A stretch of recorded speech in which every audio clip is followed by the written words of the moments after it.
Hello friends, good morning. সবাই কেমন আছো? আমি এখন সকালের টিফিনের জন্য, ব্রেকফাস্টের জন্য রাত্রিবেলা আমি টিফিনটা রেডি করে রাখছি। তো 2 চামচ আমি ওটস নিয়েছিলাম আর 1 চামচ চিয়া সিডস নিয়েছি। নিয়ে আমি ওটাকে দুধ দিয়ে ভালো করে ভিজিয়ে ওটাকে ফ্রিজে রেখে দেবো পরের দিন সকালে খাওয়ার জন্য। তো এই যে ভালো করে চামচ করে নেড়ে চেড়ে নিলাম, দিয়ে আমি তো এয়ারটাইট কন্টেনার, এটা আমি ভালো করে বন্ধ করে দিলাম, দিয়ে আমি এটাকে ফ্রিজে রেখে দেবো। কারণ এখন তো প্রচুর গরম, বাইরে থাকলে হয়তো দুধ আছে খারাপ হয়ে যেতে পারে, সেই কারণে ফ্রিজে রেখে দিয়েছিলাম। তো সকালবেলা উঠে আমি বার করেছি, এর মধ্যে যে কোনো ড্রাই ফ্রুটস দেওয়া যেতে পারে। তো ড্রাই ফ্রুটস বা এমনি ফ্রুটস, আর এটা একটু গুড় দিয়েও খাওয়া যেতে পারে, কারণ আমি মিষ্টি খেতে ভালোবাসি, তাই একটু আমি মধু দিয়ে দিলাম।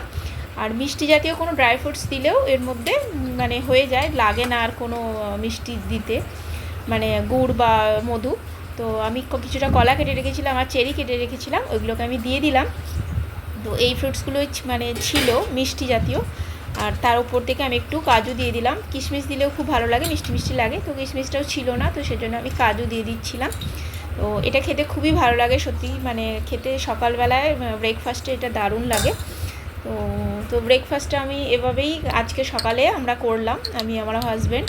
তো এই যে এটা একটু নেড়ে চেড়ে নিলাম, এটাকে মেখে নিলাম সবগুলোকে, দিয়ে তারপর খাওয়ার জন্য বসে পড়েছিলাম। সকালবেলায় এত গরম, এখন বাজে বেলা 10:30 11টা বাজে, অনেক লেট হয়ে গেছিলো। তো চলো ভিডিওটা আমি এখানেই শেষ করছি। এই যে দেখো, ঘরের মধ্যে আমার একটা বোলতা ঢুকে গেছে, ও বেরোতে পারছে না, ছটফট করছে, আমার ভয় লাগে যদি আবার কামড়ে দেয়। চলো টাটা, বা।